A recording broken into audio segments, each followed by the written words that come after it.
So if you're anything like me, you grew up idolizing Goku from Dragon Ball Z. Watching him defeat new enemies, bust through his own power level and limitations to do so was a truly exhilarating experience for you. I remember after I first saw Goku go Super Saiyan for the first time, after picking up pieces of my own brain from the floor, because my head just exploded from how awesome it was, I went to the backyard, jumped in my swimming pool, thought about everybody in junior high that was being super mean to me, and went, I didn't go Super Saiyan. But it did get me thinking, what is it about Goku that makes him such a compelling character? What is it about his character that resonates with us on such a deep level? I guess in short, why do we love Goku so much? I think in order to answer this question, we're going to need a little bit of help. We're going to need the help of a pipe-smoking Swiss psychologist, a globetrotting American mythologist, and of course some obligatory photos and short clips of Goku being a total badass. Let's go. Let's take it back to 1920, where Carl Jung is probably sitting in a chair somewhere, smoking on his pipe and thinking super deep thoughts. Besides popularizing ideas like archetypes and the collective unconscious, Carl Jung was the father of analytical psychology. Jung believed that the purpose of an individual's life was to expand one's consciousness as much as one possibly could and attain a level of personality he called self-actualization or individuation, the total expression of your personality. Now, Jung believed that in order to do this, we had to confront and integrate something that he referred to as the shadow. The shadow is all the aspects of you or me that are repressed or disowned or for whatever reason just never found a proper environment to be expressed. Now, because these aspects of our personality are so threatening to us as individuals, we shove them down into our unconscious and do everything we can to not come into contact with them in daily life. Now, Jung thought this was a bad idea that came with a cost. He thought that if we didn't find out a way to integrate our shadow, that we would be unable to achieve our potential, unable to individuate, which ain't no good for nobody. Now, Jung understood that confronting our shadow is a terrifying process, so most people won't want to do it voluntarily.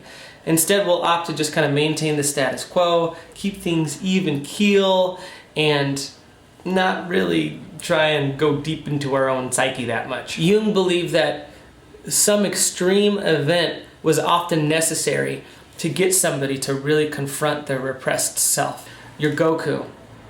You're watching your best friend get levitated into the air by an alien.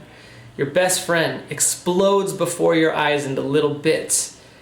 And now, finally, you're able to get in touch with that anger and those repressed feelings that allow you to go Super Saiyan.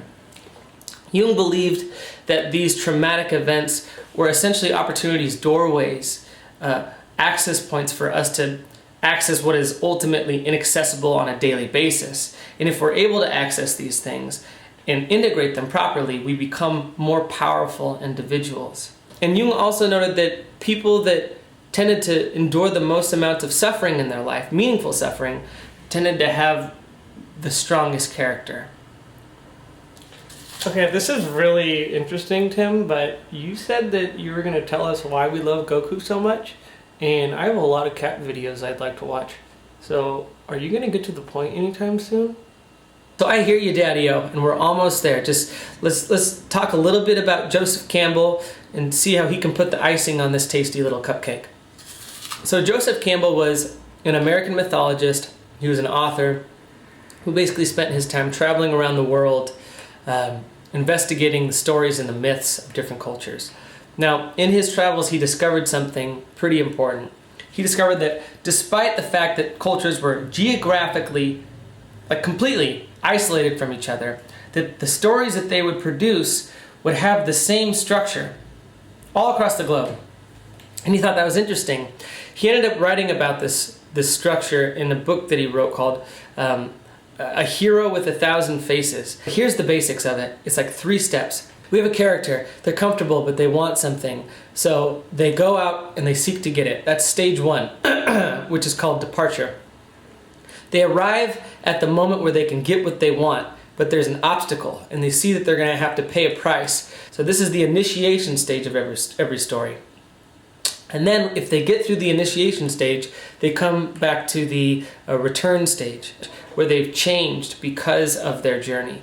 They've changed, they arrive back different, more powerful, more aware in some way. This is literally how every story goes. This became colloquially referred to, I can never say that word, colloquially, yes I can, twice in a row, nice. Colloquially referred to as the hero's journey. If you ever heard the hero's journey, they're talking about Joseph Campbell. So what does this all have to do with our golden-haired hero? How do all these ingredients come together to form a tasty little saiyan cupcake? In my estimation, Goku is a symbol of what we ourselves could be if we were able to confront our own limitations, or our own anger, our own resentment, etc. You know, he is a manifestation of what is on the other side of the things that we're afraid of. We follow him through these journeys, and then every time Goku changes, we as a viewer are changing with him. And that's really remarkable, because we're watching Goku, in a sense, do what we do every single day when we wake up on planet Earth. We wake up, there's something going on, right? There's some problem that we need to solve. Usually it's like a problem that has been with us for a long time. And we slowly chip away at it. And some days we're more courageous than other days. But we always get a sense that whatever the problems are that are kind of intrinsic in our lives, that's the way to where we want to go.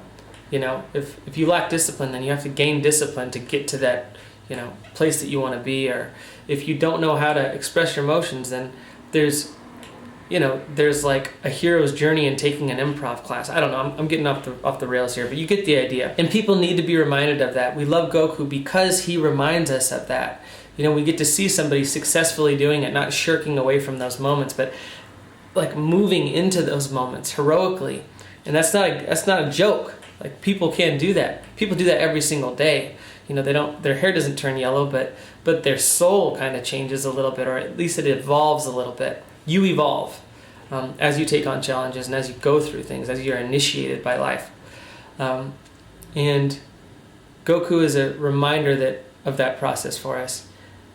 And I think that's, at least in part, why we love Goku so much. Hey, thank you for watching my little video on Goku and why we dig him. This is my first YouTube video really ever in terms of doing this kind of format. I have a lot of different videos on this side. I'm a musician. That's kind of what the focus of this channel has been on, but I've recently been awakened to my own intellectual curiosity, and after 50,000 different ways of trying to make this video entertaining for you, I just kind of gave up and did it in a way that made sense to me, that was the least amount of effort, but hopefully the most effective. And that's just me sitting in a chair, like memorizing an essay I wrote, or at least loosely, and talking to you. So if this was beneficial to you in any way, let me know in the comments below. Subscribe, like, even though I don't give a shit. Like, I hate that I'm asking you to like my video. Anytime someone asks that, it's like, who cares? What does it matter how many likes are on a stupid fucking video? But go ahead and like the video. And yeah, I'll see you on the next video, which I have no idea what the topic is going to revolve around. Okay. Peace.